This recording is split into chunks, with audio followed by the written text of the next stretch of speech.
नमस्कार, मैं हूं आपके साथ साक्षी जादौन और आप देख रहे हैं बिग न्यूज बिग शो। आज हमारी पहली खबर भारत पाकिस्तान तनाव के बीच रक्षा मंत्री राजनाथ सिंह का श्रीनगर दौरा है। यहां उन्होंने सेना के जवानों से मुलाकात की है और उनका हौसला अफजाया है। इसके बाद रक्षा मंत्री राजनाथ सिंह ने फिर से आतंकवाद को पाकिस्तान पर चेतावनी की है। इसके बाद हमारी दूसरी खबर सेना को आतंकवाद के खिलाफ मिली बड़ी सफलता है। पिछले 48 घंटे में सेना ने 6 आतंकियों को मार गिराया है। गुरुवार सुबह अवंतीपोरा के त्राल में सेना ने 3 आतंकियों को ढेर कर दिया है। जानकारी के मुताबिक ये तीनों ही आतंकी पहलगाम हमले के बाद जारी 14 आतंकवादियों की लिस्ट में शामिल थे। इससे पहले 13 मई को शोपिया में लश्कर ए तैयबा के 3 आतंकवादियों को ढेर किया गया था। इनके पास से भारी मात्रा में हथियार बरामद हुए थे। हमारी तीसरी खबर भारत में तुर्की के सामानों का बहिष्कार की मांग है। दरअसल एक रिपोर्ट में बताया गया है कि भारत पाकिस्तान तनाव के दौरान तुर्की ने पाकिस्तान की बड़ी मदद की थी। पाकिस्तान ने भारत पर हमले के लिए जिन ड्रोन्स का इस्तेमाल किया था उनमें ज्यादातर ड्रोन्स जो हैं वो तुर्की के ही थे। लिहाजा अब भारत के व्यापारियों ने तुर्की का बहिष्कार शुरू कर दिया है। इसके बाद हमारी चौथी खबर देश के प्रधानमंत्री नरेंद्र मोदी का आदमपुर एयरबेस दौरा है। प्रधानमंत्री मोदी ने यहां से आतंकवाद के खिलाफ पाकिस्तान को संदेश दिया था। हमारी पांचवी खबर आतंकी संगठन टीआरएफ को लेकर है। सूत्रों के मुताबिक भारत ने यूएन में टीआरएफ पर प्रतिबंध लगाने की कवायद तेज कर दी है। तो चलिए शुरू करते हैं बिग न्यूज बिग शो का सफर और इन तमाम खबरों को एक एक करके विस्तार से जानते हैं।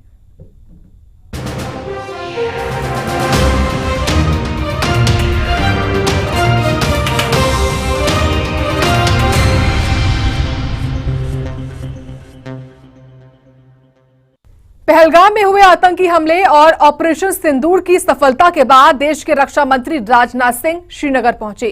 यहां उन्होंने सेना के जवानों से मुलाकात की है और ऑपरेशन सिंदूर की सफलता पर उन्हें बधाई दी है। इस दौरान एलजी मनोज सिन्हा और आर्मी चीफ उपेंद्र द्विवेदी भी मौजूद थे। ये रिपोर्ट देखिए।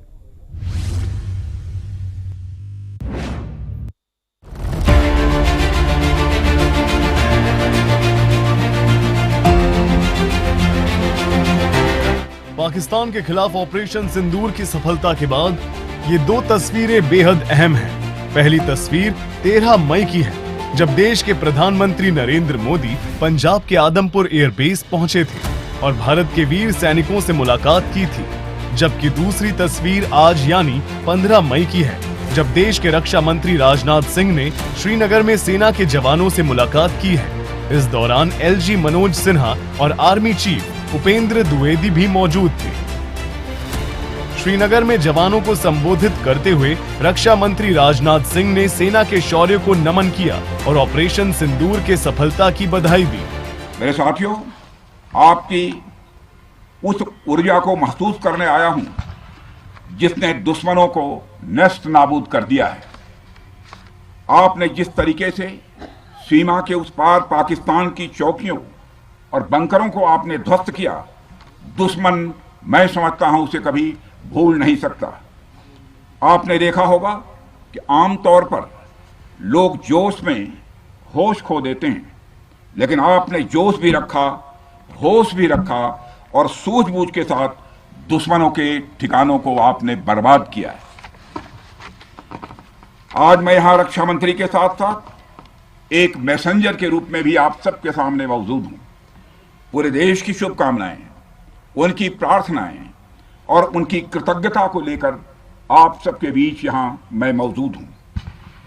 एक तरह से आप समझिए कि मैं एक डाकिया बनकर आपके बीच आया हूं और देशवासियों का संदेश लाया हूं। संदेश यह है कि हमें हमारी सेनाओं पर गर्व है। साथियों, ऑपरेशन सिंदूर सिर्फ एक ऑपरेशन का नाम भर नहीं है, बल्कि यह एक हमारी प्रतिबद्धता है, यह हमारा एक कमिटमेंट है। एक ऐसी प्रतिबद्धता जिसमें भारत ने दिखा दिया कि हम सिर्फ डिफेंस नहीं करते हैं, जब वक्त आता है तो हम कठोर निर्णय भी लेते हैं और कठोर कार्रवाई भी करते हैं। रक्षा मंत्री राजनाथ सिंह ने चेतावनी देते हुए कहा कि पाकिस्तान की भलाई सिर्फ आतंकवाद के खात्मे में है, लेकिन अब तक पाकिस्तान से भारत को सिर्फ धोखा मिलता आया है। पाकिस्तान के जख्मों का इलाज इसी बात में है कि वह भारत विरोधी और आतंकवादी संगठनों को पनाह देना बंद करे और अपनी जमीन का इस्तेमाल भारत के खिलाफ किसी भी सूरत में न होने दे। साथियों, आपको याद होगा कि लगभग 21 साल पहले स्वर्गीय अटल बिहारी वाजपेयी जी के सामने इसी पाकिस्तान ने इस्लामाबाद में डिक्लेरेशन किया था कि अब उनकी धरती से आतंकवाद एक्सपोर्ट नहीं किया जाएगा। मगर पाकिस्तान ने भारत को धोखा दिया है, पाकिस्तान ने भारत को छला है और आज भी वह धोखा दे रहा है। इसका खामियाजा अब उसको भारी कीमत करके भुगतना पड़ा है और यह कीमत, यदि आतंकवादी वारदातें चलती रही तो लगातार यह बढ़ने ही वाली है। हमारे प्रधानमंत्री श्री नरेंद्र मोदी जी ने दो टूक शब्दों में आतंकवाद के खिलाफ भारत की नीति को रीडिफाइन कर दिया है, इसे परिभाषित कर दिया है, जो यह कहती है कि हिंदुस्तान की सरजमी पर किया गया कोई भी आतंकी हमला एक एक्ट ऑफ वार माना जाएगा। इस दौरान राजनाथ सिंह ने पाकिस्तान और दुनिया को सीधा और सरल शब्दों में मैसेज दिया कि अब अगर पाकिस्तान से कोई बात होगी तो सिर्फ आतंकवाद और पीओके यानी पाक ऑक्यूपाइड कश्मीर पर होगी। साथ ही राजनाथ सिंह ने पाकिस्तान की एटमी ताकत होने पर भी सवाल उठाया और दुनिया से इस बारे में विचार करने की अपील की। साथ ही हमारे प्रधानमंत्री ने यह भी साफ कर दिया है, आतंक और बातचीत कदापि एक साथ नहीं चलेंगे और अगर बात होगी तो आतंकवाद पर होगी और पाक ऑक्युपाइड कश्मीर पर ही होगी। साथियों, ऑपरेशन सिंदूर की कामयाबी ने पाकिस्तान में छिपे आतंकी संगठनों और उनके आकाओं को भी यह साफ बता दिया है कि वे कहीं भी अपने आप को महफूज और सुरक्षित न समझें। अब वे हमारे बहादुर भारतीय सेनाओं के निशाने पर हैं। दुनिया जानती है हमारी सेनाओं का निशाना अचूक है और जब वो निशाना लगाते हैं तो गिनती करने का काम वह दुश्मनों पर छोड़ देते हैं। साथियों, आज आतंकवाद के खिलाफ भारत की प्रतिज्ञा कितनी कठोर है इसका पता इसी बात से चलता है कि हमने उनके न्यूक्लियर ब्लैकमेल की भी परवाह नहीं की है। पूरी दुनिया ने देखा है कि कैसे गैर जिम्मेदाराना तरीके से पाकिस्तान द्वारा भारत को अनेक बार एटमी धमकियां दी गई हैं। आज श्रीनगर की धरती से मैं पूरी दुनिया के सामने यह सवाल उठाना चाहता हूं कि क्या ऐसे गैर जिम्मेदार और रोग नेशन के हाथों में परमाणु हथियार सुरक्षित हैं? पहलगाम में 22 अप्रैल की आतंकी घटना पर रक्षा मंत्री राजनाथ सिंह ने कहा कि आतंकियों ने निर्दोष लोगों को धर्म पूछकर मारा था, हमने उनका कर्म देखकर मारा है। आतंकियों ने पहलगाम में धर्म पूछकर हमारे निर्दोष लोगों को मारा। उसके बाद आपने जो जवाब दिया उसे पूरी दुनिया ने देखा है। उन्होंने यह नहीं सोचा कि आम नागरिकों ने उनका क्या बिगाड़ा है, उन्होंने ऐसा क्या किया है कि उन्हें मार दिया जाए। पर मैं यह कहना चाहूंगा, आतंकियों ने भारतीयों को धर्म पूछकर देखकर मारा, धर्म पूछकर मारा, तो हमने आतंकियों को उनका कर्म देखकर मारा है। उन्होंने धर्म देखकर बेगुनाहों की जान ली, यह पाकिस्तान का कर्म था। हमने कर्म देखकर उनका खात्मा किया, यह हमारा भारतीय धर्म है। दुनिया जानती है कि पाकिस्तान की अर्थव्यवस्था भीख पर टिकी है, जबकि भारत दुनिया में 5वीं बड़ी इकोनॉमी है। देश के रक्षा मंत्री राजनाथ सिंह ने इसका जिक्र करते हुए कहा कि पाकिस्तान IMF के सामने लोन के लिए गिड़गिड़ाता है, जबकि भारत IMF को पैसे देता है ताकि दूसरे गरीब देशों को आर्थिक मदद मिल सके। वह देश तो मांगते मांगते अपनी जहालत से एक ऐसी हालात में आ गया है कि उसके बारे में यह भी कहा जा सकता है कि पाकिस्तान जहां भी खड़ा होता है वहीं से मांगने वालों की लाइन प्रारंभ हो जाती है। अभी आपने सुना ही होगा कैसे वह फिर एक बार इंटरनेशनल मॉनेटरी फंड IMF के पास कर्ज मांगने गया। वहीं दूसरी तरफ हमारा देश है कि हम आज उन देशों की श्रेणी में आते हैं जो IMF को फंड देते हैं ताकि IMF गरीब देशों को कर्ज दे सके। ऐसी स्थिति में हमारा यह भारत है। राजनाथ सिंह ने कहा कि भारत के बारे में दुनिया जानती है कि हम शांति के पक्षधर हैं, लेकिन जब बात देश के संप्रभुता की आती है तो जवाब देना आवश्यक हो जाता है। ब्यूरो रिपोर्ट, सूर्या समाचार।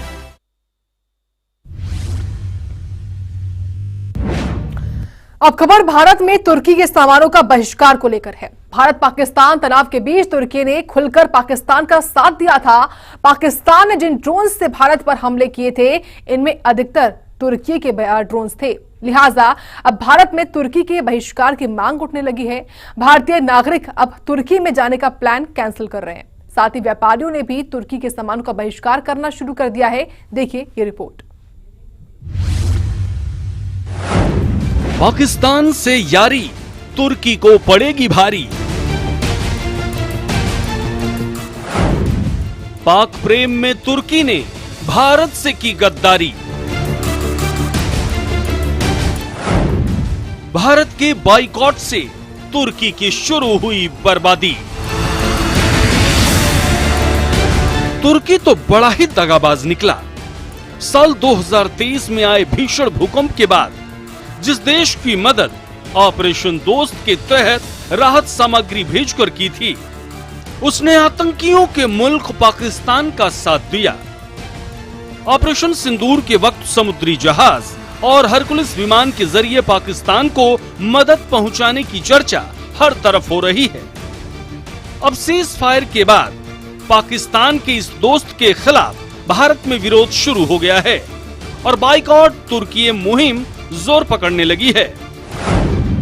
भारतीय व्यापारी टर्किश सेव का बहिष्कार कर रहे हैं। भारतीय तुर्की की यात्रा का बहिष्कार कर रहे हैं। तुर्की की फ्लाइट और होटल बुकिंग कैंसिल हो रही है। JNU ने तुर्की की यूनिवर्सिटी संग अपना समझौता स्थगित कर दिया है। JNU में तुर्की नहीं पढ़ाई जाएगी। उदयपुर के व्यापारियों ने किया टर्की से मार्बल आयात नहीं करने का ऐलान। तुर्की की तरफ से पाकिस्तान के खुले समर्थन के बाद गाजियाबाद के साहिबाबाद सब्जी मंडी के फल व्यापारियों ने तुर्की से आयातित सेवों का पूर्ण बहिष्कार करने का निर्णय लिया है। इस फैसले के बाद स्थानीय बाजारों से तुर्की के सेव पूरी तरह गायब हो गए हैं। व्यापारियों को इस निर्णय में स्थानीय नागरिकों का भी व्यापक समर्थन मिल रहा है। देखिए, तुर्की का हमने फ्रूट्स का जो हम उससे व्यापार करते थे, हमने उसका बहिष्कार किया है और रीजन उसका ये है कि जैसे उसने पाकिस्तान का सपोर्ट किया है, यानी कि उसने आतंकवाद का सपोर्ट किया है। हमारी कोई तुर्की से कोई है नहीं, लेकिन जो भी हमारे देश के खिलाफ हथियार इस्तेमाल हो रहा था वो तुर्की का हो रहा था, जो हमें मीडिया के माध्यम से पता चला। तो हम उसका फुलजोर विरोध करते हैं और कोई भी उससे व्यापार करने का हम नहीं करेंगे। उससे किसी भी तरीके का कोई व्यापार नहीं करेंगे। 1100 करोड़ का व्यापार होता है फ्रूट का तुर्की से इंडिया का, तो हम उसका जो है फुलजोर तरीके से विरोध करेंगे। बहिष्कार इसलिए है क्योंकि टर्की ने सीधे सीधे पाकिस्तान का सपोर्ट किया, जिन्होंने हमारे पहलगाम में हमारे देशवासी मासूम देशवासियों का कत्लेआम किया, और जो आतंकवाद का समर्थन करेगा हम उसका बायकॉट करेंगे। अब ये भी जान लीजिए कि भारत के बाइकॉट तुर्की अभियान से तुर्की पर कितना असर पड़ेगा। तुर्की की सरकार ने 2025 में भारतीय टूरिज्म से $300 मिलियन तक की इनकम करने की उम्मीद की थी। अगर बहिष्कार लंबे समय तक चला तो अनुमान है कि 150 से 200 मिलियन तक का नुकसान हो सकता है। वहीं टूरिज्म सेक्टर से जुड़े होटल, ट्रांसपोर्ट गाइड्स को मिलाकर नुकसान 2000 करोड़ रुपए से ज्यादा हो सकता है। भारत की ओर से तुर्की से कई वस्तु आयात किए जाते हैं, जैसे नमक और प्लास्टरिंग सामग्री, खनिज ईंधन और तेल, परमाणु रिएक्टर और पुर्जे। काबिले गौर है कि तुर्की ने न सिर्फ भारत के खिलाफ लड़ाई में पाकिस्तान को 350 से ज्यादा ड्रोन भेजे, बल्कि उन्हें चलाने के लिए अपने मिलिट्री ऑपरेटर्स के जरिए भी मदद की। ऑपरेशन सिंदूर के समय तुर्की उन देशों में शामिल था जिसने खुले तौर पर पाकिस्तान की मदद की और समर्थन किया। जहां एक तरफ तुर्की की अर्थव्यवस्था आंतरिक कमजोरियों से जूझ रही है, तो वहीं भारत में उठ रही बाइकॉट की आवाज वैश्विक मंच पर भी उसकी प्रतिष्ठा व्यापार और निवेश को चोट पहुंचा रही है। तुर्की का ये कदम उसके लिए आर्थिक रूप से आत्मघाती कदम भी साबित हो सकता है। सूर्या समाचार के लिए गाजियाबाद से सतीश कुमार और लखनऊ से विवेक कश्यप की रिपोर्ट।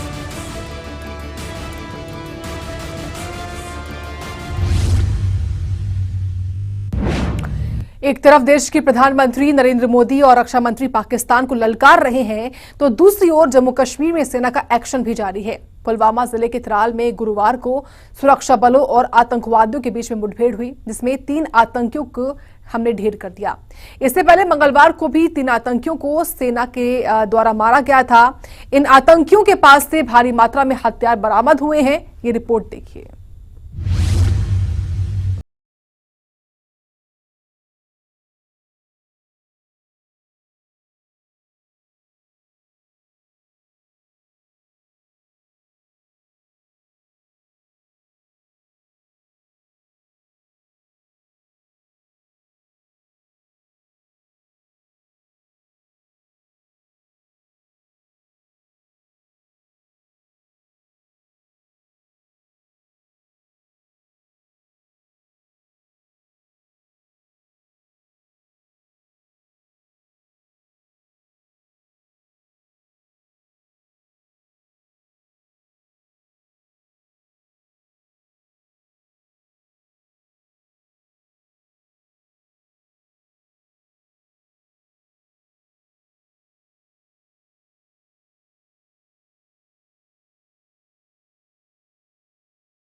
बाद मुठभेड़ शुरू हुई। अभी मैं आपको ये क्योंकि कंक्लूड होगा और शिनाख्त जब होगी तो उसी के बाद ही आपको इस चीज के बारे में साझा कर पाऊंगा। तो अभी तक significant development in our resolve and fight against terrorism here. So that is all I want to say. वही जम्मू पुलिस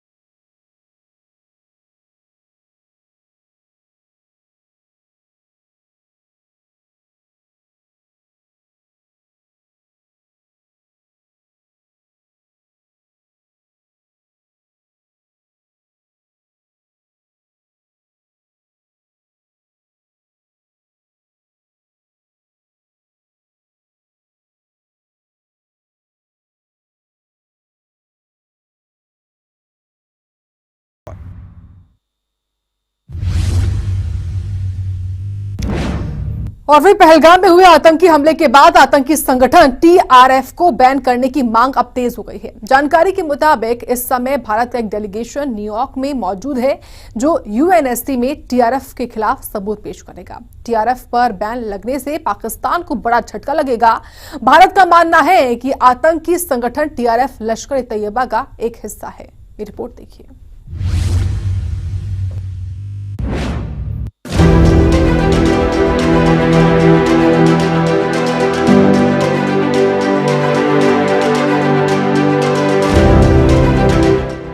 बाईस अप्रैल को पहलगाम में निर्दोष लोगों की हत्या दुनिया ने देखी। इस जघन्य अपराध की जिम्मेदारी आतंकी संगठन टीआरएफ ने ली थी। अब भारत सबूतों के साथ यूएनएससी में टीआरएफ पर बैन की मांग उठा रहा है। जानकारी के मुताबिक इसके लिए भारत का एक प्रतिनिधि मंडल न्यूयॉर्क पहुंच चुका है और जरूरी प्रक्रिया अमल में लाई जा रही है। बता दें कि आतंकी संगठन टीआरएफ लश्कर-ए-तैयबा का ही एक हिस्सा है, जो पाकिस्तान से ऑपरेट होता है। ऐसे में अगर टीआरएफ पर यूएनएससी बैन लगाता है तो दुनिया के सामने पाकिस्तान की पोल एक बार फिर खुल जाएगी। Foreign Secretary in his statement also made very clear the kind of evidence that we see, and investigation is going on in this particular matter.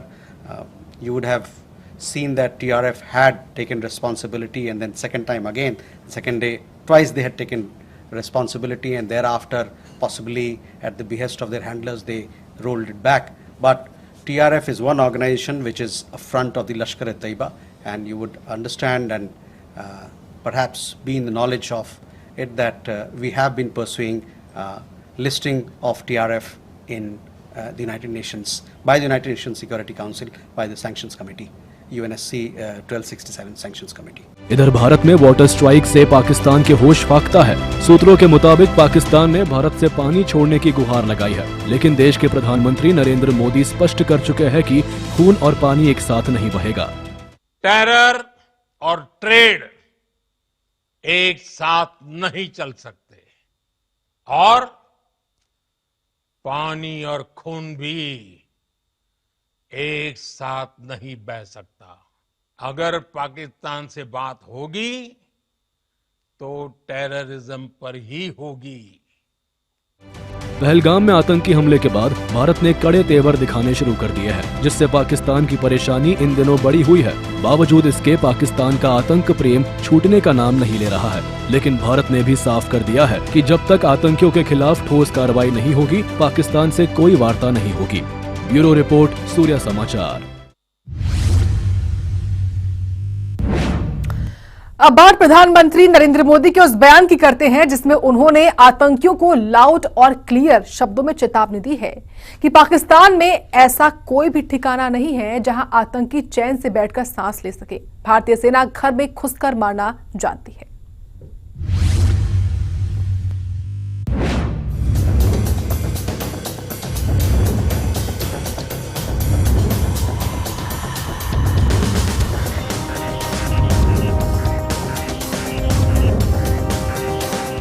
Operation सिंदूर की सफलता के बाद प्रधानमंत्री नरेंद्र मोदी देश के असली हीरो से मिलने पहुंचे।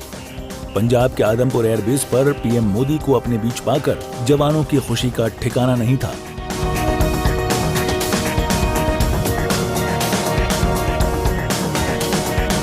चेहरे पर पाकिस्तान के खिलाफ जीत की खुशी और जुबान पर भारत मां के जयकारे। सेना ने पीएम मोदी का कुछ इस अंदाज में स्वागत किया।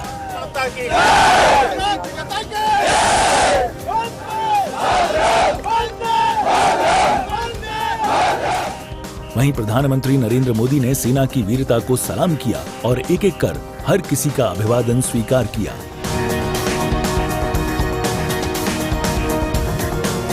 इस दौरान पीएम मोदी ने अपने संबोधन में कहा कि पाकिस्तान में ऐसा कोई ठिकाना नहीं है जहां बैठकर आतंकवादी चैन की सांस ले सकें। हमारी एयरफोर्स ने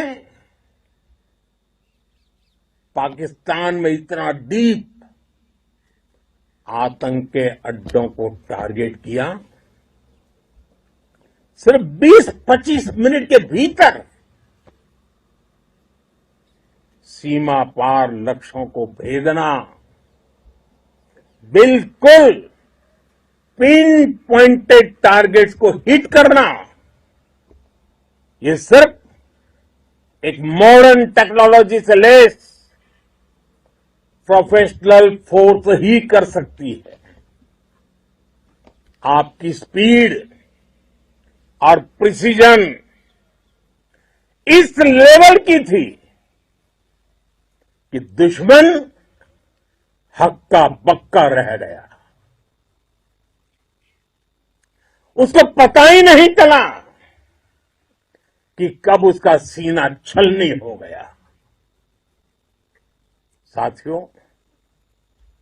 हमारा लक्ष्य पाकिस्तान के अंदर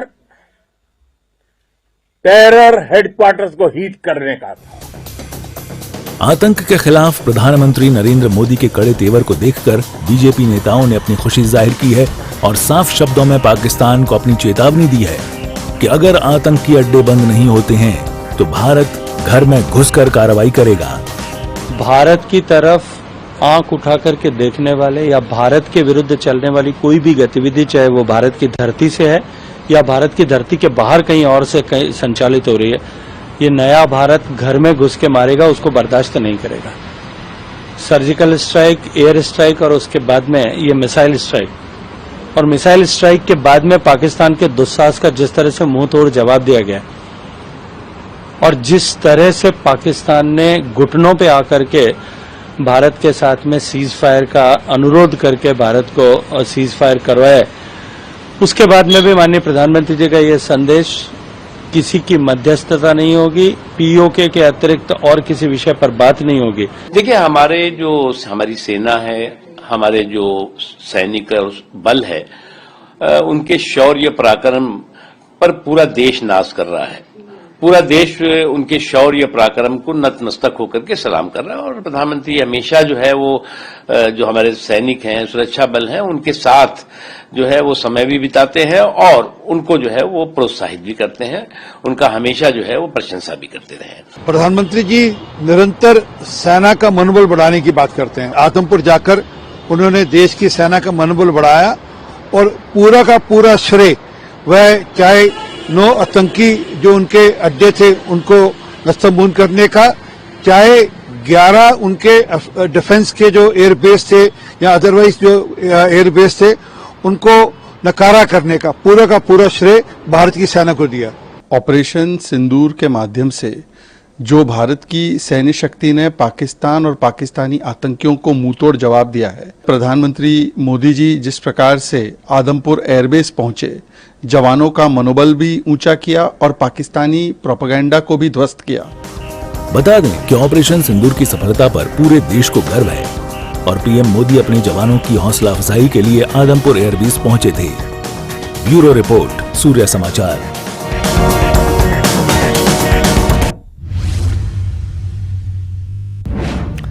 तो बिग न्यूज बिग शो में आज मेरे साथ इतना ही। मुझे दीजिए इजाजत। नमस्कार।